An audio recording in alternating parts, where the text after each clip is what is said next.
Hello very good afternoon students. आप सभी बच्चों का स्वागत है आज की क्लास में। Hashim good afternoon, very good afternoon. हाँ भाई, जल्दी से फटाफट बच्चे कनेक्ट हो जाएंगे। और आज हम लोग एक नई सीरीज शुरू कर रहे हैं और इस नई सीरीज में बेसिकली क्या है, रोज हम यहाँ पर टॉप 30 क्वेश्चंस हम डिस्कस करेंगे जो एग्जाम पॉइंट ऑफ व्यू से बेटा बेहद इंपॉर्टेंट होंगे। तो फटाफट जल्दी से आ जाइए। और इसके साथ साथ मैं आप लोगों के साथ शेयर करना चाहूँगी कि अगर अभी तक टेलीग्राम ग्रुप से आप नहीं जुड़े हैं तो आप इस टेलीग्राम कोड को स्कैन करके सीधे तौर पर मेरे टेलीग्राम ग्रुप से जुड़ जाएंगे, जिस ग्रुप में आपको बहुत सारे इंपॉर्टेंट चीज़ें मिलेंगी। यहाँ पर आपको वीकली बेटा क्विज मिलेंगे, वीकली डाउट सेशंस यहाँ पर होते हैं, इंपॉर्टेंट PYQs हैं, पोल्स हैं, क्विज हैं और साथ ही के साथ इंपॉर्टेंट नोटिफिकेशंस आपको यहाँ पर प्रोवाइड की जाती हैं। ठीक है, तो भाई फटाफट जल्दी से आ जाएंगे। और अब हम शुरुआत करते हैं अपनी आज की क्लास की। जैसा कि कहा गया कि भाई रोज टॉप 30, यानी रोज अब हम यहाँ पर साइंस के वो इंपॉर्टेंट क्वेश्चन डिस्कस करेंगे जो आपके पेपर पॉइंट ऑफ व्यू से बेहद इंपॉर्टेंट होंगे। अब चाहे आप कोई भी सब्जेक्ट का एग्जाम दे दीजिएगा, कोई भी आप एग्जाम दीजिए जहाँ पर साइंस एज अ सब्जेक्ट पूछा जाता है, ये सारे क्वेश्चंस आपको वहाँ पर बेनिफिट प्रोवाइड करेंगे। ठीक है, तो ये सारे क्वेश्चंस आप लोगों के लिए बेनिफिशियल ही होंगे। जैसे पहला सवाल है, अगर इस क्वेश्चन की बात की जाए, सवाल ये है, Which of the following mineral function by building strong bones and teeth? निम्नलिखित में से कौन सा खनिज हड्डियों और दांतों को मजबूत बनाने का काम करता है? भाई कौन सा ऐसा खनिज है जिसकी सहायता से हमारी जो हड्डियां हैं और जो हमारे दांत है बेटा वो मजबूत होते हैं? आपके ऑप्शंस यहाँ पर दिए हुए हैं, आयोडीन है, आयरन है, कैल्शियम है या फिर नन ऑफ द अबव। बताइए जल्दी से भाई क्या हो सकता है सवाल का जवाब। सवाल ये है कि वो कौन सा ऐसा खनिज है जो हमारी हड्डियों को और हमारे दांतों को मजबूत बनाता है। ठीक है, हाँ जी, बहुत ही अच्छे। फटाफट आंसर करेंगे और बताएंगे क्या होगा इस सवाल का जवाब। आपसे पूछा जा रहा है, जल्दी से आंसर कर दीजिए। हाँ जी, बहुत ही अच्छे। तो स्टूडेंट, अगर इस सवाल के जवाब की बात की जाए तो हड्डियों को मजबूत और दांतों को मजबूत बनाता है एक बहुत ही महत्वपूर्ण मिनरल जिसका नाम है आपका कैल्शियम। ठीक है, तो कैल्शियम बेटा वो महत्वपूर्ण मिनरल है जिसकी सहायता से क्या होता है, हमारे जो दांत हैं, हमारी जो हड्डियां हैं वो मजबूत होती हैं। ठीक है, तो कैल्शियम है, याद रखेंगे। कैल्शियम के साथ साथ एक और मिनरल है, खासकर हड्डियों की अगर मैं बात करूंगी तो बेसिकली कैल्शियम और फॉस्फोरस दोनों मिनरल ऐसे हैं, जैसे फॉस्फोरस जो होगा वो फॉस्फेट की फॉर्म में यूज होता है, तो याद रखेंगे। तो कैल्शियम की वजह से हमारी हड्डियां और हमारे दांत मजबूत होते हैं, ये आपको पता होना चाहिए।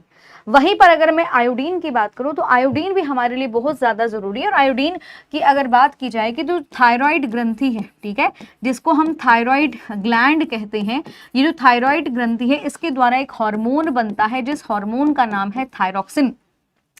ये जो थायरॉक्सिन नाम का हार्मोन है, इसकी वजह से ही इस हार्मोन के बनने में जो मिनरल या इस हार्मोन में जो खनिज पाया जाता है वो आपका बेटा क्या है, वो आयोडीन ही है। ये आपको याद रखना है, पेपर पॉइंट ऑफ व्यू से बेहद इंपॉर्टेंट है। ठीक है, चलिए बहुत ही अच्छे। अब बढ़ते हैं अगले सवाल की ओर। अगला सवाल ये है, कांच की छड़ को रेशम से रगड़ने पर उस पर जो आवेश आता है उसे क्या कहा जाता है? कहने का मतलब है कि भाई आपके पास एक ग्लास की रॉड है, अगर आप उस ग्लास की रॉड पर आप एक सिल्क के कपड़े को रब करोगे तो रब करने पर बेटा कौन सा बेसिकली अगर बात की जाए तो कौन सा चार्ज डेवलप होगा? Negative, positive, neutral, can be anyone, कोई भी हो सकता है। ठीक है, मनीषा, हेलो मनीषा, कैसे हो आप? हाँ जी, हाँ, आई होप कि आपकी तैयारी बहुत अच्छी चल रही होगी। हाँ ठीक है, चलिए बहुत ही अच्छे। अब जरा बताएंगे फटाफट। कांच की छड़ को रेशम से रगड़ने पर उस पर जो अवशेष आता है उसे क्या कहा जाता है? बताएंगे फटाफट जल्दी से बेटा। नेगेटिव होगा, पॉजिटिव होगा, न्यूट्रल होगा या फिर आपका कुछ भी हो सकता है, जल्दी से बताएंगे। देखिए, चार्जेस की अगर मैं बात करूं, आवेश की अगर मैं बात करूं, दो तरह के चार्जेस होते हैं बेटा, एक पॉजिटिव होता है, एक नेगेटिव होता है। चार्जेस को मापने की जो इकाई है वो कूलम है, आप सभी जानते हैं, जो कि कई बार एग्जाम में आ जाता है कि जो चार्जेस होते हैं, जो आवेश होते हैं, कितने प्रकार के होते हैं? तो चार्जेस की अगर मैं बात करूं, आवेश की अगर मैं बात करूं तो ये दो तरह के होते हैं, एक बेटा पॉजिटिव, दूसरा जिसको हम कहते हैं नेगेटिव। ठीक है, एक पॉजिटिव होगा, दूसरा आपका नेगेटिव होगा। ये आपको पता होना चाहिए, पेपर पॉइंट ऑफ व्यू से बेहद जरूरी है। चार्जेस को मापने की जो इकाई होती है बेटा वो कूलम होती है, याद रखेंगे।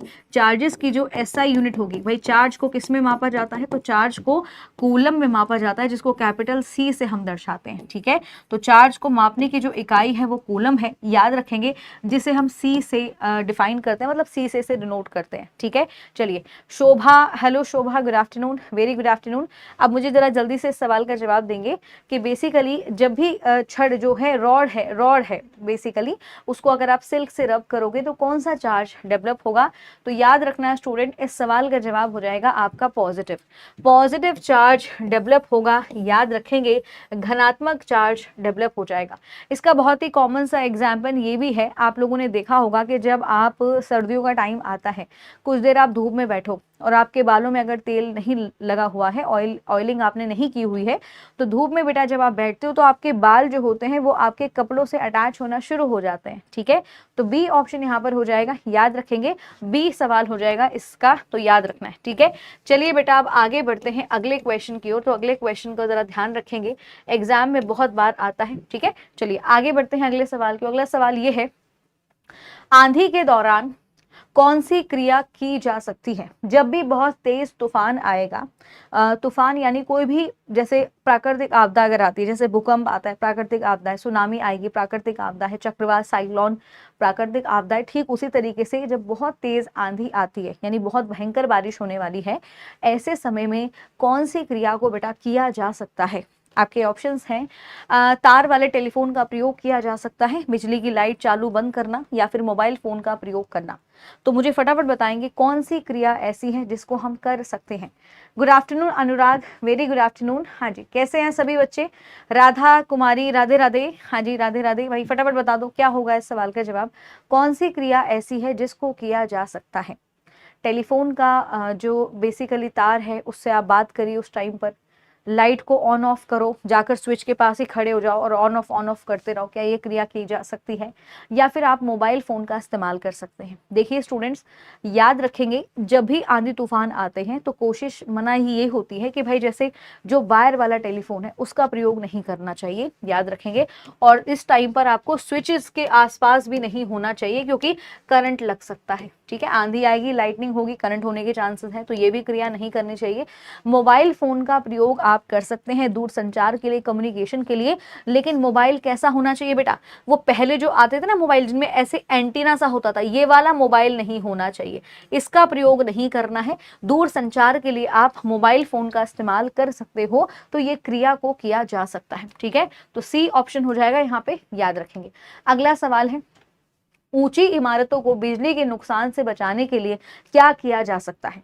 जब भी बहुत ज्यादा बारिश होती है तो ऐसी स्थिति में क्या होता है कि जितनी भी घर की बिल्डिंग्स होती हैं, इनका स्ट्रक्चर ऐसे बनाया जाता है कि जब भी बहुत भयंकर तूफान आए, बिजली गिरे, लाइटनिंग हो, तो ऐसे में बिल्डिंगों को नुकसान ना पहुंचे। बिल्डिंगों को नुकसान ना पहुंचाने का मतलब यह है कि भाई जब लाइटनिंग गिरती है तो जितने भी इलेक्ट्रिकल डिवाइसेज होते हैं कहीं ना कहीं, क्योंकि कनेक्ट होते हैं सारे के सारे रॉड्स के, आयरन आपको पता है गुड कंडक्टर है बेसिकली इलेक्ट्रिसिटी का भी, ठीक है। तो ऐसा नुकसान ना पहुंचे, तो इसीलिए बड़ी बड़ी बिल्डिंग्स पर एक इंस्टॉल किया जाएगा। किस चीज को लगाया जाता है? आपके ऑप्शंस हैं, ऊंची इमारतें ना बनाएं, बिजली के कंडक्टर लगाएं, कई टीवी एंटीना लगाएं, या फिर छत पर ऊंचे पेड़ों वाला बगीचा लगाएं। तो बताइए क्या किया जा सकता है कि उनको नुकसान ना पहुंचे। ठाकुर बन्ना, गुड आफ्टरनून। राज, वेरी गुड आफ्टरनून।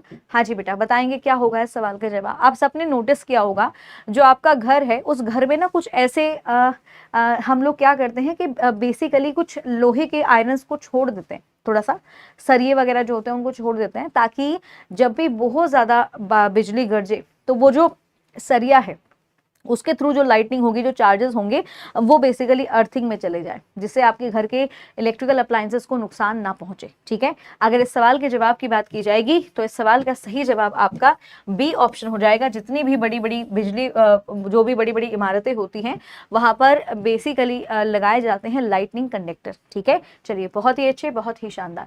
आगे बढ़ते हैं, अगला सवाल है, 26 जनवरी 2001 को भारत के किस हिस्से में बड़ा भूकंप आया था? भूकंप जो है वो भी एक नेचुरल डिजास्टर ही है, प्राकृतिक आपदा है। तो बेसिकली 26 जनवरी 2001 को भारत के किस हिस्से में बहुत भयंकर भूकंप आया था जिसकी वजह से बहुत ज्यादा त्रासदी हुई थी?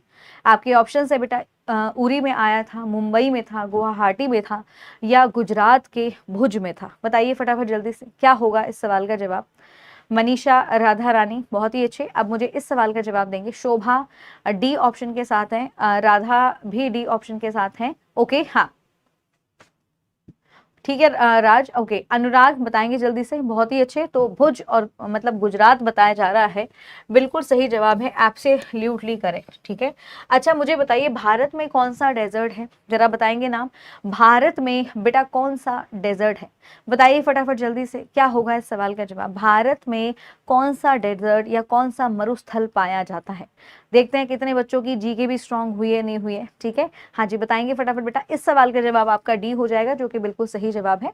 अब मुझे ये बताओ कि भारत में कौन सा डेजर्ट पाया जाता है। ठीक है, हाँ अनुराग कह रहे हैं राजस्थान में थार, बिल्कुल बिल्कुल थार डेजर्ट पाया जाता है। थार डेजर्ट कैसा है अनुराग, ठंडा है या गर्म है, बताओ। पूरे विश्व में इसको किस तरह से जाना जाता है, कोल्डेस्ट डेजर्ट के रूप में जाना जाता है या फिर बेटा हॉटेस्ट डेजर्ट के रूप में जाना जाता है, जरा बताएंगे फटाफट। हाँ जी, अनुराग, शोभा और राधा ने बिल्कुल सही जवाब दिया है। बेसिकली राजस्थान में जो मरुस्थल पाया जाता है उसको हम थार डेजर्ट कहते हैं, ये राजस्थान में आपको मिलेगा। और ये बेसिकली कैसा डेजर्ट है, ठंडा है गर्म है, बताइए जल्दी से, बताओ फटाफट। अनुराग कोल्डेस्ट डेजर्ट होगा या आपका हॉटेस्ट होगा। राधा और शोभा कह रही है गर्म डेजर्ट है। ओके, तो ये आप लोग जरा बताएंगे मुझे कमेंट बॉक्स में कि जो थार डेजर्ट है वो दुनिया का कैसा डेजर्ट है, ठंडे ठंडे डेजर्ट्स में से आता है या फिर गर्म डेजर्ट्स में से आता है। अच्छा ये बताइए दुनिया का सबसे बड़ा डेजर्ट कहाँ पर है, और दुनिया का सबसे बड़ा डेजर्ट है कौन सा। हाँ फटाफट बताएंगे दुनिया का सबसे बड़ा डेजर्ट कौन सा है, ये भी आपको पता होना चाहिए। हमारे भारत में तो है ही थार डेजर्ट, लेकिन दुनिया का सबसे बड़ा डेजर्ट कौन सा है, जरा बताओ। अगर किसी को पता है तो जरा बताएंगे, देखते हैं कितने बच्चे बता सकते हैं। शोभा, ओके शोभा कह रही है कि भाई सहारा डेजर्ट है। ओके, कहाँ है सहारा डेजर्ट, लोकेशन भी पता होना चाहिए भाई, लोकेशन ही पता होना चाहिए, लोकेशन भी जरूरी होती है क्योंकि एग्जाम में ऐसे सवाल अक्सर आ जाते हैं। बिल्कुल सही जवाब है, एब्सोल्युटली करेक्ट। अफ्रीकन कॉन्टिनेंट में पाया जाता है सहारा डेजर्ट, जो कि दुनिया का सबसे बड़ा डेजर्ट है, दुनिया का सबसे बड़ा मरुस्थल है। ठीक है, बहुत ही अच्छे, बहुत ही शानदार। आगे बढ़ते हैं बेटा अगले क्वेश्चन की ओर। ये बताएंगे आंधी के दौरान क्या सुरक्षित है, आंधी अगर आती है तो ऐसे टाइम पर बेटा क्या चीज हमारे लिए सही होगी। आपके ऑप्शन हैं, जब आंधी आए तो हमें ऐसे टाइम पर क्या सावधानियां बरतनी चाहिए। आपके ऑप्शन है बेटा, खुला छाता लेकर चलें, छोटे पेड़ों के नीचे शरण ले लें, ऊंचे पेड़ों के नीचे शरण ले लें, या फिर खुले मैदान में खड़े हो जाएं। बताइए जल्दी से फटाफट। आंधी जब आती है तो आंधी आने के समय हमें क्या सावधानी को बरतना चाहिए, बता दो जल्दी से, क्या होगा इस सवाल का जवाब। आंधी के दौरान क्या सुरक्षित है, क्या सावधानी बेटा बरतनी चाहिए, फटाफट मुझे कमेंट करके बता दो क्या होगा इस सवाल का जवाब, बताइए फटाफट जल्दी से। ओके, शोभा कह रही है खुले मैदान में चले जाएं, बहुत ही अच्छे शोभा। अनुराग का कहना है कि छोटे पेड़ों के नीचे सहारा ले लें, बहुत ही अच्छे, बी ऑप्शन अनुराग बता रहे हैं। राधा और बाकी बच्चे भी बताएंगे कि जब भी बेटा तेज आंधी आ रही है तो ऐसी स्थिति में हमें क्या करना चाहिए। तो राधा भी कह रही है कि भाई खुले मैदान में खड़े हो जाना चाहिए। ठीक है, अच्छा स्टूडेंट्स एक चीज याद रखेंगे, दो तरह के आपदाओं के बारे में आपको जरूर पता होना चाहिए। एक होता है बेटा अर्थक्वेक, जिसे हम भूकंप कहते हैं। ठीक है, अर्थक्वेक जिसको क्या कहा जाता है बेटा, जिसको भूकंप कहा जाता है, याद रखेंगे। और दूसरा है जिसको हम कह रहे हैं थंडर स्टॉर्म, वैसे बहुत सारे होते हैं बट इनके बारे में मेजरली आपको पता होना चाहिए। थंडर स्टॉर्म जिसको हम बोलते हैं आंधी आना, बहुत तेज बारिश आना, ये थंडर स्टॉर्म है। राइट बेटा, जब भी अर्थक्वेक आता है, भूकंप आता है, तो कहा जाता है, ये सावधानी बरतनी होती है आपको कि भूकंप आ रहा है तो सबसे पहले आप कोशिश करिए कि खुले मैदान में चले जाइए, तुरंत बिल्डिंग से बाहर आ जाइए, ओपन एरिया में। ठीक है, याद रखना है। दूसरी इंपॉर्टेंट चीज ये है कि अगर आप बिल्डिंग के अंदर फंस गए हैं तो कोशिश करिए अपने सर को कवर करिए, सर को ढकिए ताकि सर को नुकसान ना पहुंचे, क्योंकि आपका ब्रेन में अगर कोई इंजरी हो जाती है तो पूरा शरीर पैरालाइज हो जाएगा, क्योंकि ब्रेन आपकी पूरी बॉडी के सारे सिस्टम को कंट्रोल कर रहा है। ठीक है, और ये चीज आपको ध्यान में रखनी है भूकंप के टाइम पर। राइट, लेकिन जब बड़ा थंडर स्टॉर्म होता है, आंधी आती है, तो सलाह दी जाती है कि घर के अंदर रहना है, घर के बाहर नहीं रहना है। और आंधी आएगी तो ऐसी स्थिति में जो बड़े बड़े पेड़ है, ऊंचे ऊंचे पेड़ है, उनके नीचे नहीं खड़ा होना है, क्योंकि लाइटनिंग हो सकती है, बिजली गिर सकती है, आपको नुकसान पहुंच सकता है। हमारा शरीर संचालक है विद्युत का, बॉडी को करंट लग सकता है। राइट, तीसरी इंपॉर्टेंट चीज ये होगी कि कभी भी जब भी थंडर स्टॉर्म आ रहा है तो जो भी इलेक्ट्रिकल अप्लायंसेस है उनके साथ मतलब उनको यूज नहीं करना है, ट्राई टू मतलब उनको यूज नहीं करना है। इस चीज का बेटा खास ध्यान रखा जाता है। आ रही है बात समझ में? इसलिए आपने देखा होगा बहुत सारी जगहों पर क्या होता है, जब बहुत आंधी तूफान आने वाला होता है तो लाइट चली जाती है। लाइट इसीलिए चली जाती है ताकि कोई घर में इलेक्ट्रिकल अप्लायंस खराब ना हो जाए, इसीलिए लाइट गायब कर देते हैं। जब आंधी तूफान आ रहा होता है, बारिश आ रही होती है, लाइट इसीलिए चली जाती है, पावर कट इसलिए होता है, ठीक है। और जब भी आप बाहर जा रहे हैं, आप छाते का इस्तेमाल कर रहे हैं, तो छाता बेटा ऐसा होना चाहिए कि उसके ऊपर कोई मेटल की चीज नहीं होनी चाहिए। अगर मेटल की चीज होगी तो वो क्या करेगी, सीधा बिजली को ट्रांसफर करा सकती है। तो कभी भी आपने देखा होगा छातों में, आपने नोटिस किया होगा ऊपर लगी होती है एक कैप लगी होती है प्लास्टिक की, तो ऐसे छातों का ही प्रयोग किया जाता है बारिश के अंदर, बरसात के अंदर, याद रखेंगे। इस सवाल के सही जवाब की अगर मैं बात करूं तो बी ऑप्शन यहाँ पर सही हो जाएगा बेटा। जो छोटे पेड़ों के नीचे शरण लेनी चाहिए, ठीक है, छोटे छोटे पेड़ों के नीचे शरण लेनी चाहिए, ये चीज आपको ध्यान में रखनी है। ओके, चलिए बहुत ही अच्छे, आगे बढ़ते हैं बेटा। अगला सवाल है, बेरी बेरी विकार निम्नलिखित में से किस विटामिन की कमी के कारण होता है? ये जो बेरी बेरी रोग है ये किस विटामिन की कमी से होगा? आपके ऑप्शन है बेटा, विटामिन B12 की कमी से होता है, विटामिन B1 की कमी से होता है, विटामिन B2 की कमी से होता है, या फिर विटामिन B3 की कमी से होता है? जल्दी से बता दो, बेरी बेरी जो रोग होता है बेटा ये किस विटामिन की कमी से होता है, आपको ये बताना है। बताइए जल्दी से मुझे, क्या होगा इस सवाल का जवाब, किस विटामिन की कमी से रोग होता है? देखो विटामिन वाला पार्ट भी बहुत इंपॉर्टेंट है, एक सवाल यहाँ से भी पूछा जाता है, एक या दो सवाल एग्जाम में आते हैं, और ज्यादातर जो सवाल आएंगे या तो वो इस तरह से आएंगे या फिर बेटा मैचिंग की फॉर्म में आते हैं। तो मैचिंग की फॉर्म में पूछने का चांसेस ज्यादा है, लेकिन आपके पास सारे चीजों के जवाब होने चाहिए। बहुत ही अच्छे, राधा ओके, सी ऑप्शन के साथ है राधा, विटामिन B1 बताया जा रहा है। शोभा भी सी ही ऑप्शन को चूज करें, ये भी विटामिन B1 ही बता रही है, बहुत ही अच्छे। बाकी अनुराग भी विटामिन B1 के साथ है, बहुत ही बढ़िया, बिल्कुल सही जवाब है student, vitamin B1 is a correct answer. याद रखेंगे, बेरी बेरी जो रोग होता है वो विटामिन B1 की कमी से होता है। इसमें अत्यधिक थकान होगी, हरावट होगी, बॉडी में बहुत ज्यादा वीकनेस होगी, खून की कमी होगी, बहुत सारे इश्यूज इसमें दिखाई देते हैं जब भी किसी को बेरी बेरी रोग होता है। ये जो विटामिन B1 है, अगर मैं इसके रासायनिक नाम की बात करूंगी तो इसका रासायनिक नाम बेटा थायमीन होता है। याद रखेंगे, इसका रासायनिक नाम क्या है, इसका रासायनिक नाम आपका बेटा थायमीन है, ये आपको पता होना चाहिए। एग्जाम में कई बार सवाल आ जाता है कि विटामिन B1 का रासायनिक नाम क्या है, थायमीन है, याद रखेंगे, ठीक है। बात समझ में आ गई? चलिए बहुत ही अच्छे, आगे बढ़ते हैं बेटा अगले क्वेश्चन की ओर। तो ये चीज आपको ध्यान में रखनी है, पेपर पॉइंट ऑफ व्यू से बेहद इंपॉर्टेंट है, ठीक है। चलिए अगले सवाल की ओर बढ़ते हैं। अगला सवाल है, अवशेषित पिंड से पृथ्वी पर आवेश स्थानांतरित करने की प्रक्रिया को क्या कहा जाता है? The process of transferring charge from a charge body to the earth, यानी एक चार्ज बॉडी से, उस बॉडी के अंदर चार्जेस हैं और उन चार्जेस को हमें अर्थ में ट्रांसफर करना है, इस प्रोसेस को, इस प्रक्रिया को हम क्या कहते हैं? आपके ऑप्शन है बेटा, इसको ट्रांसफरिंग कहा जाएगा, इसको हम प्रोसेसिंग कहेंगे, इसको बेटा हम चार्जिंग कहेंगे, या फिर इसको बेटा हम अर्थिंग कहेंगे? बताइए जल्दी से, क्या कहा जाएगा? इस प्रोसेस को बेटा क्या कहा जाता है? अवशेषित पिंड से पृथ्वी पर आवेश स्थानांतरित करने की प्रक्रिया को क्या कहते हैं? ट्रांसफरिंग बोलेंगे, प्रोसेसिंग बोलेंगे, चार्जिंग बोलेंगे, या फिर बेटा इसको अर्थिंग कहा जाएगा? बताइए जल्दी से, क्या कहा जाता है? तो ये भी एक प्रोसेस है जहां पर क्या होगा, आप लोगों ने देखा होगा आपके घर में जो सर्किट होंगे उसमें एक ग्रीन कलर का तार होगा, एक ब्लैक कलर का तार होता है, एक रेड कलर का तार होता है, सबका अपना अपना मीनिंग होता है।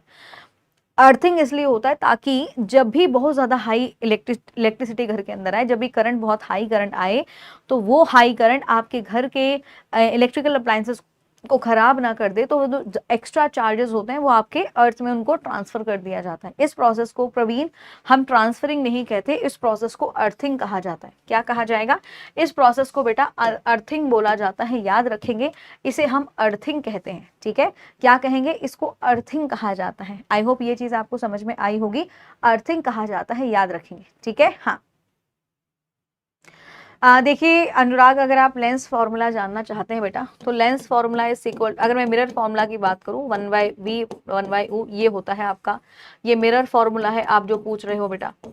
लेंस फॉर्मूले की बात करेंगे तो लेंस फॉर्मूले में कुछ नहीं होता, बस माइनस साइन आ जाता है, 1/v माइनस 1/u, ये लेंस फॉर्मूला है आपका, ठीक है। क्लियर हो गया? क्लियर? बताइए जल्दी से, क्लियर हो गया बेटा? हाँ अनुराग, ये है, ये मिरर फॉर्मूला है, ये आपका लेंस फॉर्मूला है, दोनों में सेम चीज है, बस प्लस माइनस का अंतर होता है, बस इस चीज का आपको ध्यान रखना है। क्लियर हो चुका है यहाँ तक? बताइए फटाफट। क्लियर हो गया जो आपने अपना डाउट पूछा है? बाकी राधा, प्रवीण, मनीषा, आपको समझ में आ गया? इस प्रोसेस को बेटा हम अर्थिंग कहते हैं, जहां पर चार्ज बॉडी से चार्ज जो है वो अर्थ में ट्रांसफर किया जाता है, इसको हम अर्थिंग कहते हैं। ठीक है, क्लियर हो गया? ठीक है, हाँ। नहीं नहीं बेटा, ये पता नहीं क्यों उन्होंने गलत बताया होगा, बट एक्चुअल में फॉर्मूला यही होता है, लेंस फॉर्मूला यही होता है, 1/v माइनस 1/u होता है, याद रखेंगे। ठीक है, चलिए बहुत ही अच्छे, बहुत ही शानदार। अब बढ़ते हैं बेटा आगे अगले क्वेश्चन की ओर, अगले सवाल की ओर बढ़ते हैं। और अगला सवाल है आप लोगों का, नेक्स्ट क्वेश्चन है, सिस्मोग्राफ एक ऐसा उपकरण है जिसका प्रयोग किया जाता है, बताइए किस लिए किया जाएगा? सिस्मोग्राफ का प्रयोग किस लिए किया जाता है? ठीक है, हाँ जी बेटा बताइए फटाफट जल्दी से। तो आप उनसे पूछते ना कि सर क्या होगा, सही फॉर्मूला क्या होगा? अनुराग आप सर से पूछते कि सही क्या होगा, सर फिर आपको सही वाला बता देते। देखिए स्टूडेंट, यही अनुराग जो आपने बताया वो सही है फॉर्मूला, वो हो सकता है सर का ध्यान नहीं रहा होगा तो उन्होंने हो सकता है गलत बता दिया आपको, बट कोई बात नहीं, कभी कभी ह्यूमन एरर है, मिस्टेक हो जाती है, इट्स ओके। ठीक है, जो मैंने आपको बताया बेटा वो सही है। चलिए अब इस सवाल का जवाब देंगे, सिस्मोग्राफ का प्रयोग किस लिए किया जाता है? हवा की ताकत रिकॉर्ड करने के लिए, भूकंप के कंपन रिकॉर्ड करने के लिए, बिजली रिकॉर्ड करने के लिए, या फिर बेटा तापमान को रिकॉर्ड करने के लिए? बताइए फटाफट जल्दी से, किस लिए प्रयोग किया जाता है सिस्मोग्राफ का? जल्दी से मुझे कमेंट करिए और बताइए क्या होगा इस सवाल का जवाब, बताएं फटाफट जल्दी से। सिस्मोग्राफ का प्रयोग बेटा किस लिए किया जाता है? अब ये जो बेसिकली जैसे सिस्मोग्राफ हो गया, ठीक है, हार्ट के लिए कुछ हो गया, तो याद रखेंगे इस सवाल का जवाब आपका बी ऑप्शन होगा। ठीक है, बी ऑप्शन यहाँ पर करेक्ट होगा बेटा। सिस्मोग्राफ का काम होता है अर्थक्वेक को रिकॉर्ड करने का। भाई अर्थक्वेक कितनी तीव्रता से आया है, इसको रिकॉर्ड करने के लिए वी हैव सिस्मोग्राफ, राइट। अच्छा, इसके अर्थक्वेक को रिकॉर्ड करने के लिए हमारे पास एक स्केल भी होता है, एक पैमाना भी होता है। जरा मुझे बताएंगे उस पैमाने का नाम क्या है, उस स्केल का नाम क्या है, जिससे आप अर्थक्वेक की बेसिकली पता करते हो, पता लगाते हो कि भाई अर्थक्वेक जो है वो कितनी तीव्रता का आया है। तो इसको बताने के लिए we have a Richter scale, याद रखेंगे हमारे पास क्या है बेटा, रिक्टर स्केल होता है, याद रखेंगे क्या होगा, रिक्टर स्केल होता है, याद रखेंगे। आगे बढ़ते हैं बेटा, अगला क्वेश्चन है, देखिए वही आ चुका है, भूकंप की शक्ति को परिणाम के संदर्भ में एक पैमाने पर व्यक्त किया जाता है, उसे हम क्या कहेंगे?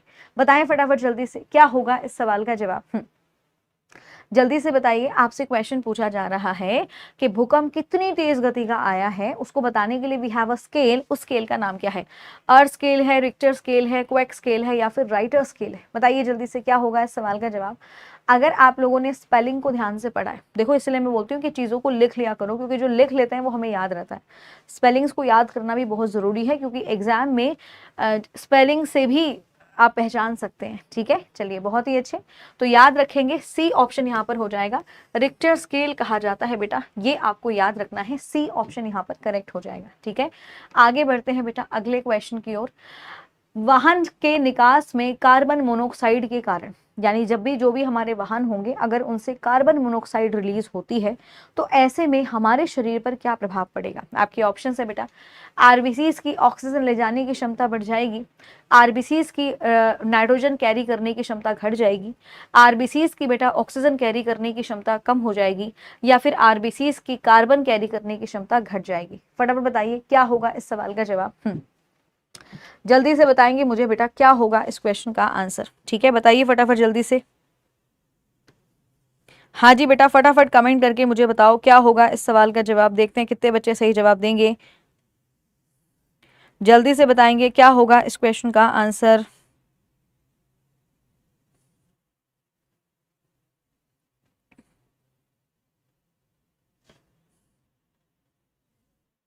फटाफट बेटा कमेंट करिए, बताइए क्या होगा इस सवाल का जवाब जो मैं आपसे पूछ रही हूँ।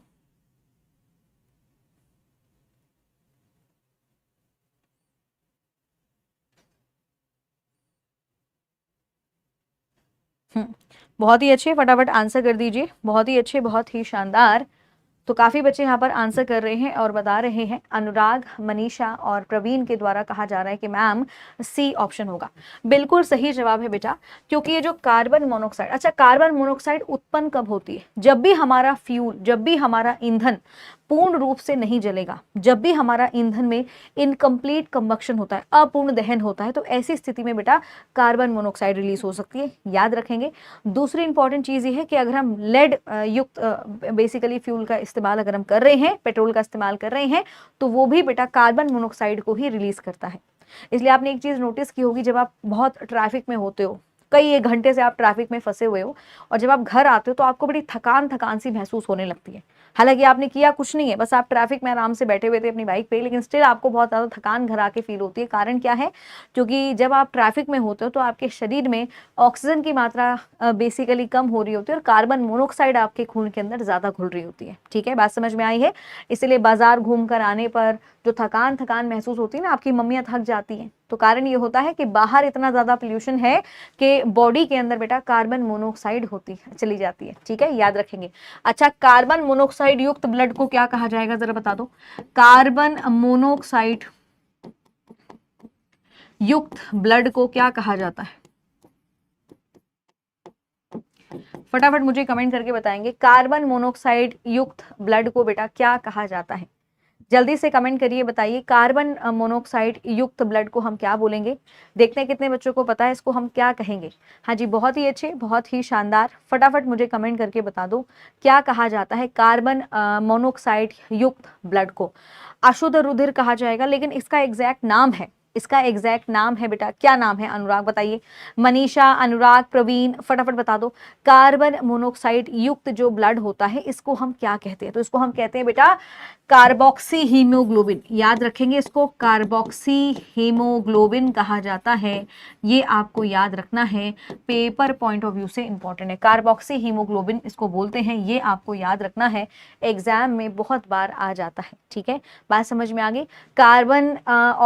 कार्बो ऑक्सी हीमोग्लोबिन कहा जाएगा, क्योंकि हमारी आरबीसीज के अंदर जो हीमोग्लोबिन होता है बेटा, उसी का काम होता है इसको पकड़ लेने का, या तो ऑक्सीजन को कैरी करेगा, नहीं तो कार्बन मोनोऑक्साइड को कैरी करेगा, इसीलिए इसको हम कहते हैं कार्बोक्सी हीमोग्लोबिन। ठीक है, याद रखना है, बेहद इंपॉर्टेंट है, तो ये नाम आप लोगों को बेटा ध्यान में रखना है, that is called carboxy haemoglobin. ठीक है, बात समझ में आ गई। चलिए आगे बढ़ते हैं अगले सवाल की ओर। इस सवाल का जवाब देंगे, स्मोग बेटा क्या होता है?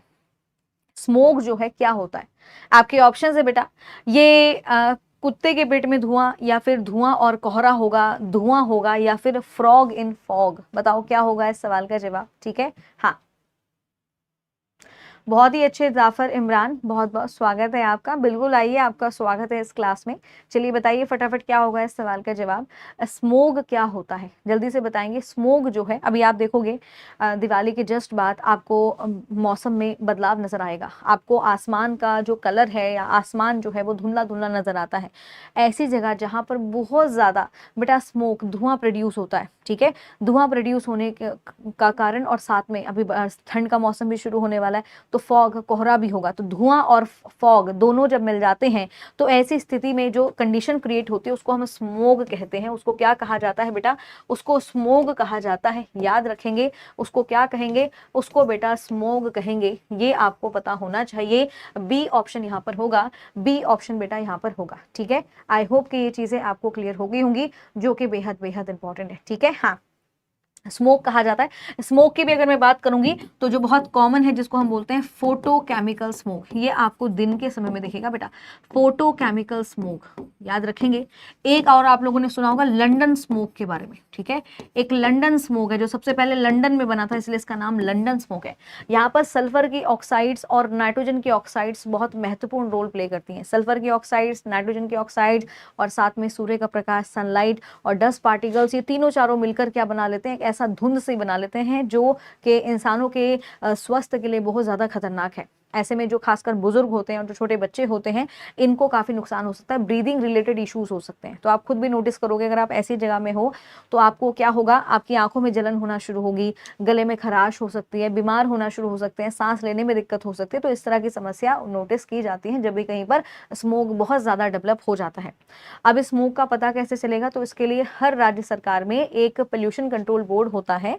जैसे स्टेट पोल्यूशन कंट्रोल बोर्ड होगा, तो वो हर महीने क्या करते हैं बेटा, हर महीने की अगर मैं बात करूं तो वो पूरा गाइडलाइंस जारी करते हैं और वो बताते हैं आपको। आप देखोगे, आपके मोबाइल पर भी आप देखोगे तो आपको आपके एरिया की हवा के बारे में पता चलेगा कि यहाँ पर कितना ज़्यादा हवा क्लीन है, स्वच्छ है या नहीं है, क्या कंडीशन है हवा की, वो सारी चीज़ें आपको पता चल जाएंगी। तो राज्य स्तर पर स्टेट पोल्यूशन कंट्रोल बोर्ड होता है, और सेंट्रल के लेवल पर अगर मैं बात करूँ, सेंट्रल पोल्यूशन कंट्रोल बोर्ड होता है। यहाँ पर जनरली 4 ऐसे महत्वपूर्ण घटक हैं जिनको आधार बनाकर कि भाई हमारे वायुमंडल में या हमारी हवा में अगर ये मौजूद है, तो उसी के आधार पर बताया जाता है कि हवा दूषित है या हवा साफ है या हवा रहने लायक है उस जगह के लिए या नहीं है। ठीक है, चलिए, बहुत ही अच्छे, बहुत ही शानदार। आगे बढ़ते हैं बेटा, अगला देखते हैं। अच्छा इमरान, हाँ बेटा, यहाँ पर लाइव क्लास जो होती है, जो बच्चे नए हैं, रोज यहाँ पर 1 बजे लाइव क्लास होती है और यहाँ पर साइंस के सारे क्वेश्चंस की प्रैक्टिस कराई जाती है। ठीक है, तो आप मेरे साथ रोज जुड़ सकते हैं, कनेक्ट हो सकते हैं दोपहर 1 बजे। ठीक है इमरान, ओके। चलिए, अब इस सवाल का जवाब देंगे। इमाम है आपका नाम, ओके इमाम, आप 1 बजे ज्वाइन हो सकते हैं। ठीक है, चलिए, मुझे इस सवाल का जवाब बताएंगे, वो कौन सी ऐसी गैस है जिसकी वजह से ओजोन की परत को नुकसान पहुंच रहा है? MFC, CFC, LPSC या फिर DPC? बताइए जल्दी से, क्या होगा इस सवाल का जवाब। वो कौन सी ऐसी गैस है बेटा जिसकी वजह से अगर मैं बात करें तो जिसकी वजह से बेसिकली जो हमारी ओजोन परत है उसको बेटा नुकसान पहुंच रहा है? बताएंगे फटाफट जल्दी से, क्या होगा इस सवाल का जवाब। जल्दी से बताएंगे क्या होगा इस सवाल का जवाब। डेली जो यहाँ पर क्लास होती है बेटा वो 1 बजे होती है। ठीक है, जो भी नए बच्चे हैं 1 बजे आप जुड़ सकते हैं और अपने विज्ञान विषय को बेहतर से बेहतरीन कर सकते हैं। ठीक है, चलिए बताइए भाई क्या होगा इस सवाल का जवाब। देखते हैं कितने बच्चे यहाँ पर सही जवाब देंगे। बहुत ही अच्छे। तो राधा कह रही है CFC होगा। ठीक है, शोभा भी कह रही है क्लोरोफ्लोरोकार्बन होगा। बहुत ही अच्छे। और अनुराग भी बता रहे हैं भाई क्लोरोफ्लोरोकार्बन होता है, और प्रवीण ने भी सही जवाब दिया। बहुत ही अच्छे, बिल्कुल सही जवाब है बेटा CFC, यानी ये जो क्लोरोफ्लोरोकार्बन होते हैं इनकी वजह से जो हमारी ओजोन की परत है वो धीरे धीरे पतली होती जा रही है, उसकी जो मोटाई है वो कम होती जा रही है। ठीक है, ओजोन की परत याद रखेंगे। क्लोरोफ्लोरोकार्बन कहाँ से निकल रहे हैं बेटा? क्लोरोफ्लोरोकार्बन रेफ्रिजरेटर से निकलते हैं। इसके अलावा जो ACs, एयर कंडीशनर आप इस्तेमाल कर रहे हो, आप एरोसोल्स इस्तेमाल कर रहे हो। एरोसोल्स का मतलब हो जाएगा जो ये बेसिकली स्प्रे वगैरह होते हैं, इनसे भी क्या निकलती हैं? क्लोरोफ्लोरोकार्बन ही इनमें यूज होता है, याद रखेंगे। तो ये क्लोरोफ्लोरोकार्बन की वजह से हमारी ओजोन की परत पतली होती जा रही है। अच्छा मुझे बताइए, ओजोन की परत की मोटाई नापने की इकाई क्या होती है? अगर आपको ओजोन लेयर की थिकनेस नापनी है, मोटाई नापनी है, तो उसको मापने का आपके पास कौन सी इसकी इकाई है, कौन सी इसकी यूनिट है, जरा बेटा बताइए। ओजोन परत की थिकनेस को मापने की इकाई क्या है? बता दो फटाफट जल्दी से। ओजोन की जो परत है इसको मापने के लिए इकाई क्या है? एक चीज और याद रखेंगे, ये जो ओजोन की परत है बेटा ये कहाँ पर पाई जाती है? समताप मंडल यानी स्ट्रेटोस्फेयर में पाई जाती है। हमारे वायुमंडल की कौन सी लेयर में पाई जाएगी? तो याद रखेंगे वायुमंडल की लेयर है आपका बेसिकली स्ट्रेटोस्फेयर, वहां पर ये मिलेगी, और वो भी निचले स्ट्रेटोस्फेयर में मिलेगी।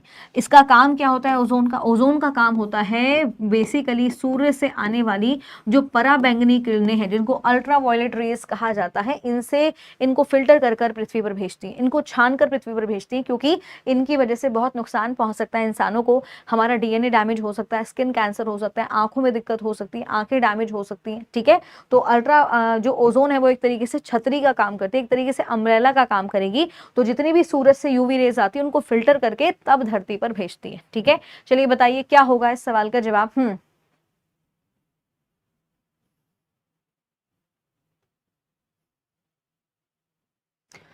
ओके इमरान खान, मैं बेटा ये एक बार खुद कंफर्म करके तब आपको बताऊंगी। ठीक है, कि आप भर सकते हैं या नहीं भर सकते हैं। आप मुझसे कल की क्लास में जुड़िएगा, आपके जो आपने मुझसे सवाल पूछा एक बार मैं खुद इससे थोड़ा सा कंफर्म कर लूँ, उसके बाद मैं आपको सही जानकारी दे पाऊंगी कि आप फॉर्म भर सकते हैं या नहीं भर सकते। बट लैब असिस्टेंट में बेटा जनरली वहाँ पर साइंस सब्जेक्ट को ही माना जाता है, बट ठीक है फिर भी एक बार I will check at my own. ठीक है, तो याद रखेंगे बेटा इसकी इकाई होती है डॉप्सन। कौन सी इकाई होती है भाई? डॉप्सन होती है, याद रखेंगे।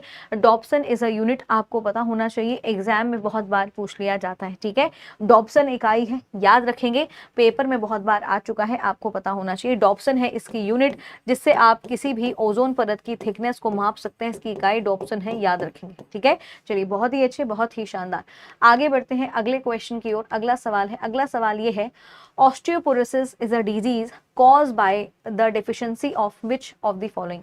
ऑस्टियोपोरोसिस एक बीमारी है जो किसकी कमी के कारण होती है? Vitamin A, vitamin D, vitamin B और आपका विटामिन के। बताइए जल्दी से। ऑस्टियोपोरोसिस नाम जो है एक बीमारी है, और ये बीमारी बेटा किसके कारण होती है? बता दो जल्दी से।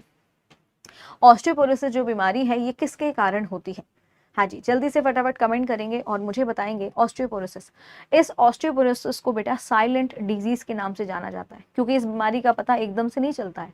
इस बीमारी का पता कई सालों में जाकर चलता है, और ये बीमारी खासकर महिलाओं को होती है, याद रखेंगे।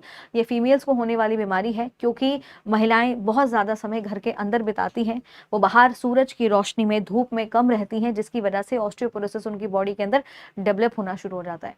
ऑस्टियोपोरोसिस की अगर मैं बात करूं तो ऑस्टियोपोरोसिस में होता क्या है बेटा, जो हमारी हड्डियां हैं, हमारी प्यारी प्यारी सी जो बोन्स हैं, इन बोन्स में छेद होना शुरू हो जाते हैं, बोन्स की डेंसिटी कम होना शुरू हो जाती है, याद रखेंगे। हड्डियों में छिद्र होना शुरू हो जाते हैं, पोर्स डेवलप हो जाते हैं, इसलिए इसको कहा जाता है ऑस्टियोपोरोसिस। ये बीमारी जो है ये होती है बेटा विटामिन डी की कमी से, याद रखेंगे। जिसके शरीर में विटामिन डी की कमी लंबे समय से चल रही है, ऐसे में हड्डियों की जो डेंसिटी है, क्योंकि विटामिन डी एक्चुअल में मदद करता है आपकी बोन्स के अंदर कैल्शियम को एब्जॉर्ब कराने में, याद रखना। आपके जो दांत हैं और आपकी जो हड्डियां हैं, इनके अंदर कैल्शियम को एब्जॉर्ब कराने में हेल्प करता है विटामिन डी। तो अगर आपकी बॉडी में विटामिन डी की कमी होगी तो आप जितना मर्जी कैल्शियम खा लेना, जितना मर्जी आप कैल्शियम की चीजें खा लेना, आपकी हड्डियों में ये कैल्शियम एब्जॉर्ब नहीं होगा। इसीलिए विटामिन डी की वजह से, क्योंकि विटामिन डी का रोल यही है कि ये मदद करता है आपकी हड्डियों के अंदर कैल्शियम को भरने में। हमारी हड्डियां अंदर से खोखली नहीं हैं, हमारी हड्डियां बेटा अंदर से ठोस हैं, ठीक है। और हमारी हड्डियों में जो ये मजबूती, जो रिजिडनेस आपको मिल रही है, कठोरता जो आपकी हड्डियों में है, वो कैल्शियम और फॉस्फेट की वजह से, याद रखेंगे। तो ऑटोमेटिकली अगर किसी की बॉडी में विटामिन डी की कमी होगी तो उसकी हड्डियां कमजोर हो ही जाएंगी, याद रखेंगे। और ऑस्टियोपोरोसिस जो बीमारी है ये खासकर महिलाओं को होती है। कारण क्या है? अगर जो मेट्रोपॉलिटन सिटीज में महिलाएं रहती हैं, शहरों में महिलाएं रहती हैं, तो आपको पता है कि बाहर आना जाना कम होता है, सारा दिन धूप की रोशनी से बचकर घर के अंदर ही रहते हैं। और जितने भी ग्रामीण इलाके में जो औरतें रहती हैं या लोग रहते हैं, उनको अक्सर विटामिन डी की कमी नहीं होती, क्योंकि वो धूप के आसपास उनका एक्सपोजर बहुत ज्यादा होता है, ठीक है। भारत में 2 विटामिन की कमी सबसे ज्यादा पाई जाती है, एक है विटामिन डी और दूसरा है विटामिन बी12। विटामिन बी12 आपकी मानसिक स्थिति यानी आपकी मेंटल एबिलिटी के लिए बहुत जरूरी होता है, और विटामिन डी आपकी हड्डियों के लिए। अब रिसर्च ये भी आ चुकी है कि भाई विटामिन डी की अगर कमी है तो डायबिटीज भी हो सकता है। टाइप 2 डायबिटीज विटामिन डी की कमी की वजह से भी हो रहा है, ठीक है। तो इस चीज को आपको ध्यान में रखना है। विटामिन डी की कमी से मधुमेह का रोग भारतीय पॉपुलेशन में, भारतीय जनसंख्या में बहुत ज्यादा देखने को मिल रहा है। तो अगर किसी व्यक्ति को डायबिटीज हो गया है, मधुमेह हो गया है, तो कहीं ना कहीं अगर आप टेस्ट कराओगे ना, तो बेटा आप पाओगे विटामिन डी भी कहीं ना कहीं कम रहा है बॉडी के अंदर। तो इसीलिए खास तौर पर खान पीन का ध्यान रखिए, खाना पीना आप कैसा खा रहे हो वो बहुत ज़्यादा ज़रूरी है, उस चीज़ को ध्यान रखना। और विटामिन डी जो है इसके बारे में कुछ खास बातें जानना। विटामिन डी से रिलेटेड जो पेपर में सवाल बन सकते हैं, विटामिन डी जो होता है बेटा, अगर मैं इसके रासायनिक नाम की बात करूंगी तो इसका रासायनिक नाम होता है कैल्सीफिरोल। ये कई बार आ जाता है। कैल्सीफिरोल नाम से कौन सा विटामिन जाना जाएगा? That is your vitamin D, याद रखेंगे। ये जो विटामिन डी है इसको हम सनशाइन विटामिन कहते हैं, क्योंकि हमें इसके लिए कुछ नहीं करना है। धूप की रोशनी में सुबह सुबह की 10 मिनट की धूप काफी है, आपकी स्किन के अंदर ये विटामिन खुद ब खुद फॉर्म होना शुरू हो जाएगा, ठीक है। और ये जो विटामिन डी है, इस विटामिन डी को बेटा हार्मोन विटामिन के नाम से भी जाना जाता है, और ये हमारी स्किन में अपने आप फॉर्म होना शुरू हो जाता है अगर सुबह की 10 मिनट की धूप आप लोगे।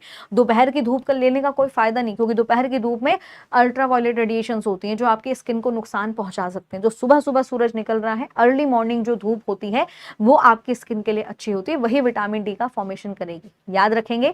तो सुबह सुबह की धूप जरूर लीजिए, 10 मिनट की धूप काफी है विटामिन डी का फॉर्मेशन होने के लिए, ये आपको याद रखना है। विटामिन ए, जिसको हम रेटिनॉल कहते हैं, विटामिन ए हमारी आंखों की रोशनी के लिए बहुत अच्छा होता है।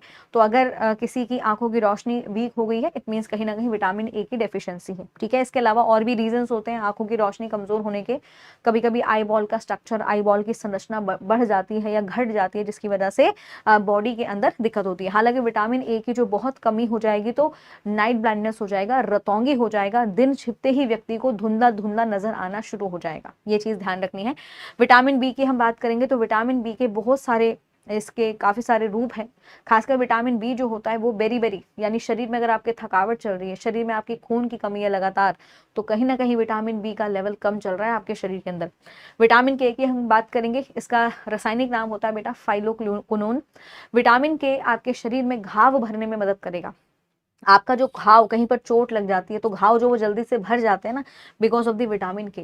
विटामिन के ही प्लेटलेट्स की मदद करता है जल्दी से घाव को भरने में, तो इसको एक तरीके से कोगुलेटिंग विटामिन के नाम से जाना जाएगा। ये ब्लड कोगुलेटिंग में मदद करेगा, रक्त के थक्के को जमने में मदद करेगा, तो याद रखेंगे, बेहद इंपॉर्टेंट है।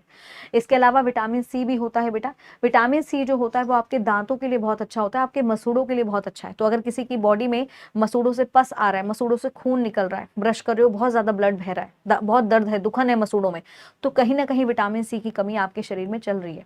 जो व्यक्ति बहुत ज्यादा शराब पीते हैं उनके शरीर में विटामिन सी की कमी हमेशा रहेगी, क्योंकि विटामिन सी जो है वो यूरिन के सहारे बॉडी से बाहर निकल जाता है। तो जो लोग अल्कोहल बहुत ज्यादा पीते हैं वो यूरिन बहुत ज्यादा पास करते हैं, जिसकी वजह से विटामिन सी बॉडी में से चुपके से बाहर निकल जाएगा।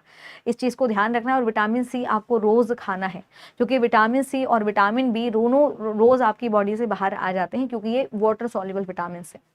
विटामिन ए, विटामिन डी और विटामिन के की बात करूंगी तो ये बेटा फैट सॉल्युबल विटामिन है, जल्दी से आपके शरीर में इनकी कमी नहीं होगी। लेकिन ऐसा भी नहीं है कि आप इनको खाओगे नहीं, मतलब इनको खाने के जो जहां से आपको प्राप्त होते हैं। ठीक है, इतनी जानकारी हर बच्चे के पास होनी चाहिए, जो कि बेहद जरूरी है। अगला सवाल है, बताएंगे अम्लीय वर्षा में मुख्य रूप से क्या पाया जाता है। ये जो अम्लीय वर्षा होती है बेटा, जिसको हम एसिड रेन कहते हैं, इसमें मुख्य रूप से क्या पाया जाएगा। सोडियम क्लोराइड है, सल्फर डाइऑक्साइड या फिर बेटा नाइट्रोजन डाइऑक्साइड हो जाएगा, हाइड्रोक्लोरिक एसिड है, या फिर आपका बेटा कार्बन टेट्राक्लोराइड है। बताएंगे जल्दी से क्या होगा इस सवाल का जवाब। फटाफट कमेंट करिए और बताइए मुझे क्या होगा इस सवाल का जवाब। हाँ जी, बहुत ही अच्छे, जल्दी से मुझे आंसर करेंगे। अम्लीय वर्षा होने के बेटा कारण क्या है।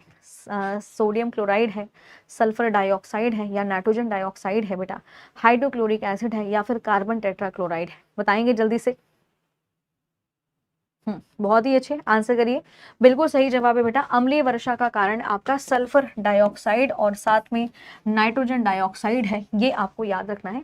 अम्लीय वर्षा में जो एसिड पाया जाता है, जो अम्ल पाया जाता है, उसका नाम है नाइट्रिक एसिड। ये भी याद रखेंगे, कई बार सवाल आ जाता है कि अम्लीय वर्षा में कौन सा एसिड पाया जाता है, दैट इज नाइट्रिक एसिड। ये अम्लीय वर्षा मिट्टी के पीएच को क्या करती है बेटा, ये भी ध्यान रखना है। इस अम्लीय वर्षा के कारण मिट्टी का जो पीएच है वो 5.6 से कम हो जाता है, याद रखेंगे। एसिडिक हो जाएगी मिट्टी। मिट्टी को वापस नॉर्मल करने के लिए, मिट्टी को वापस न्यूट्रलाइज करने के लिए हमें क्या करना पड़ता है, मिट्टी में ऐड करना पड़ता है बेटा कैल्शियम हाइड्रोक्साइड, या जिसको हम स्लैक लाइम कहते हैं। इस स्लैक लाइम के बाद क्या होगा, हमारी मिट्टी वापस से नॉर्मल हो जाएगी और मिट्टी में पेड़ पौधे उगना शुरू हो जाएंगे। ठीक है, बात समझ में आ गई है। तो ये बेसिक चीजें आपको पता होनी चाहिए। यहाँ से भी पेपर में कई बार सवाल आ जाता है कि मिट्टी को न्यूट्रलाइज करने के लिए मिट्टी में क्या मिलाया जाता है। ठीक है, चलिए बेटा, बहुत ही अच्छे, बहुत ही शानदार। अगला सवाल है, इस सवाल का जवाब देंगे। मार्बल कैंसर किसके कारण होता है। मार्बल कैंसर के बारे में पूछा जा रहा है, किसके कारण होगा। बैक्टीरिया, वायरस, अम्लीय वर्षा, या फिर क्षारीय वर्षा। बताइए जल्दी से क्या होगा इस सवाल का जवाब। फटाफट आंसर करेंगे, मुझे बताएंगे बेटा क्या होगा इस सवाल का जवाब। ये जो मार्बल कैंसर होता है इसका कारण क्या है। बैक्टीरिया है, वायरस है, अम्लीय वर्षा है, या फिर क्षारीय वर्षा है। जल्दी से बताओ क्या होगा इस सवाल का जवाब। फटाफट आंसर करो और बताओ क्या होगा इस क्वेश्चन का आंसर। बताएंगे जल्दी से।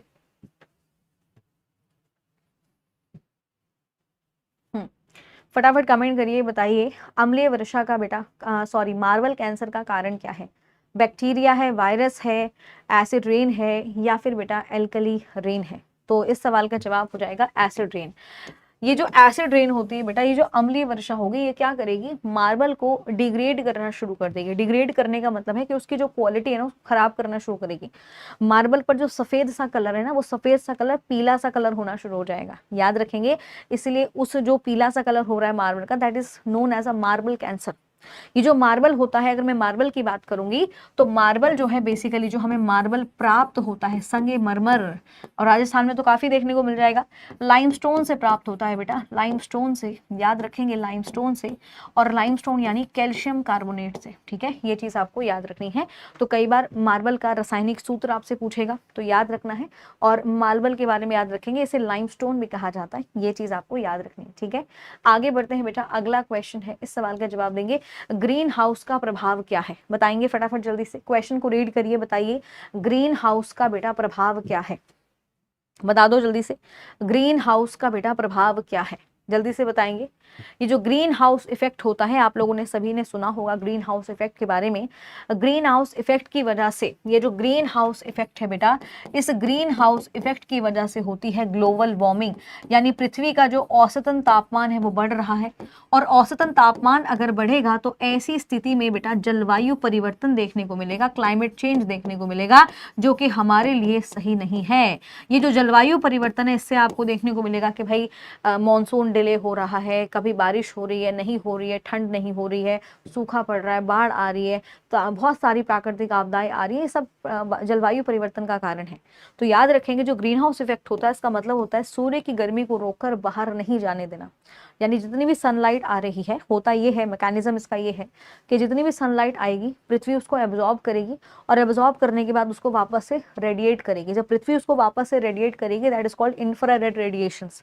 और हमारे वायुमंडल में बहुत ज़्यादा अगर प्रदूषण की मात्रा है, तो प्रदूषण जो वायुमंडल होगा वो एक अवरोधक की तरह काम करेगा, और वो ऊष्मा को बाहर नहीं जाने देगा, और वो ऊष्मा वापस टकराकर वापस से धरती पर आएगी, जिसकी वजह से धरती का जो औसतन तापमान है बेटा वो बढ़ना शुरू हो जाएगा, ठीक है। ये चीज़ आप लोगों को ध्यान में रखनी है। हालांकि एक दिन मैं इस पर एक पूरा क्लास भी लूंगी कि ग्रीन हाउस इफेक्ट होता कैसे है, बहुत सारे बच्चों को नहीं पता होता है, ठीक है। चलिए, बहुत ही अच्छे, बहुत ही शानदार। आगे बढ़ते हैं, अगला सवाल है, ग्रीन हाउस गैसेस कौन कौन सी होती हैं जिनकी वजह से ग्रीन हाउस होता है, ठीक है। हाँ, बिल्कुल, देखो प्रवीण, कार्बन डाइऑक्साइड ये ग्रीन हाउस गैस नहीं थी, इसकी तो जरूरत थी हमें, लेकिन कार्बन डाइऑक्साइड की मात्रा इतनी ज्यादा बढ़ चुकी है कि वो अब एक ग्रीन हाउस गैस का रूप ले चुकी है। हालांकि आप सभी जानते हैं कि पेड़ पौधों को प्रकाश संश्लेषण के लिए कार्बन डाइऑक्साइड ही चाहिए होता है, और हम इंसान क्या कर रहे होते हैं, हमें ऑक्सीजन चाहिए होता है, तो पेड़ पौधे हमें ऑक्सीजन देंगे, हम बदले में उन्हें कार्बन डाइऑक्साइड देंगे, ये बैलेंस बना हुआ था। लेकिन जब से इंसान ने पेड़ पौधों की कटिंग करना शुरू कर दिया, जंगल की सफाई करना शुरू कर दिया, तो ये कार्बन डाइऑक्साइड कहाँ जाएगी भाई, ये तो हमारे एटमोस्फेयर में घूमेगी, एटमोस्फेयर में घूम रही है, जिसकी वजह से क्या है, ये प्रकाश की किरणों के लिए अवरोधकता बन रही है, वापस नहीं जाने दे रही उनको, वापस नहीं लौटने दे रही है, इसलिए पृथ्वी का जो औसतन तापमान है वो बढ़ रहा है, ठीक है। चलिए बताइए फटाफट जल्दी से, क्या होगा इस क्वेश्चन का आंसर। ग्रीन हाउस गैसेस बेटा कौन कौन सी हैं, जल्दी से कमेंट करेंगे, बताएंगे क्या होगा इस सवाल का जवाब। ग्रीन हाउस गैसेस की बात की जा रही है बेटा, कौन कौन सी हैं यहाँ पर ग्रीन हाउस गैसेस। तो याद रखेंगे, इस सवाल के जवाब की अगर मैं बात करूंगी, कार्बन डाइऑक्साइड, एर्गन और नाइट्रस ऑक्साइड जो आप बता रहे हो, it is not a right answer. सही जवाब हो जाएगा आपका कार्बन डाइऑक्साइड, मीथेन है, नाइट्रस ऑक्साइड है, याद रखेंगे, सल्फर की ऑक्साइड्स, नाइट्रोजन की ऑक्साइड्स, क्लोरोफ्लोरोकार्बन्स, ये सभी के सभी मिलकर आपका ग्रीन हाउस गैसेस के रूप में कहलाते हैं। जल वाष्प भी इसमें इंक्लूड होता है, याद रखेंगे, जल वाष्प भी बेटा इंक्लूड होता है, आपको पता होना चाहिए, ठीक है। बात समझ में आ गई। चलिए आगे बढ़ते हैं बेटा, अगला क्वेश्चन है, पानी को शुद्ध करने के लिए आमतौर पर इस्तेमाल की जाने वाली रासायनिक विधि कौन सी है। अगर आपको पानी को शुद्ध करना है तो पानी को शुद्ध करने के लिए कौन सी रासायनिक विधि का प्रयोग किया जाता है, दैट इज ब्रोमिनाइजेशन, फ्लोरिनेशन, फिल्ट्रेशन, या फिर आपका क्लोरिनेशन। बताइए जल्दी से क्या होगा इस सवाल का जवाब। पानी को शुद्ध करने के लिए हमारे पास कौन सी विधि है, ठीक है। हाँ जी, राधा, प्रवीण, बहुत ही अच्छे, तो सभी बच्चे यहाँ पर जवाब दे रहे हैं, बहुत ही बढ़िया। तो स्टूडेंट, ये जो क्लास है, इस क्लास की जो ये पीडीएफ है वो आपको मेरे टेलीग्राम ग्रुप से मिल जाएगी। साइंस बाय हिमानी मैम के नाम से टेलीग्राम ग्रुप ज्वाइन कर लीजिएगा। स्टार्टिंग में ही मैंने आपको क्यूआर कोड भी बताया, उस क्यूआर कोड को स्कैन कर लीजिएगा और आप सीधे तौर पर हमारे साथ जुड़ जाएंगे, राइट। इस सवाल का जवाब बेटा आपका क्लोरीनेशन हो जाएगा। क्लोरीनेशन, याद रखेंगे, क्लोरीन गैस का इस्तेमाल किया जाता है, ये आपको पता होना चाहिए। क्लोरीन गैस का हम बेटा प्रयोग करते हैं पानी का शुद्धिकरण करने के लिए, ठीक है। चलिए, बहुत ही अच्छे, बहुत ही शानदार। तो स्टूडेंट, आज हम लोगों ने काफ़ी सारे क्वेश्चन कर लिए हैं, एंड आई होप कि आपका जो कॉन्सेप्ट है वो भी अच्छे से क्लियर हो गया होगा बेटा। अब इसी के साथ मैं आज की क्लास को यहाँ पर ओवर करना चाहूँगी। अब हम आपसे मिलेंगे कल की क्लास में, तब तक अपना ध्यान रखिएगा, पढ़ाई अच्छे से करिएगा। दोपहर 1 बजे अब हमारी क्लास शुरू हो रही है, जहाँ पर एक नई सीरीज हम शुरू कर रहे हैं, रोज टॉप 30 क्वेश्चन करने की, ठीक है। तो मिलते हैं आपसे कल, तब तक अपना ध्यान रखिएगा, पढ़ाई अच्छे से करिएगा। और इस ये जो क्वेश्चंस की पीडीएफ है वो आपको मेरे टेलीग्राम ग्रुप से मिल जाएगी। टेलीग्राम ग्रुप को ज़रूर ज्वाइन कर लीजिएगा, वहाँ से आपको पीडीएफ मिल जाएगी, ठीक है। जो बच्चे अभी लास्ट में ज्वाइन हुए हैं बेटा, रोज़ दोपहर 1 बजे क्लास होती है, तो आप मेरे साथ 1 बजे जुड़ सकते हैं और अपने साइंस के सब्जेक्ट को बेहतर से बेहतरीन कर सकते हैं, ठीक है। तो चलिए बेटा, सेशन को हम यहाँ पे ओवर करें। Bye bye and take care.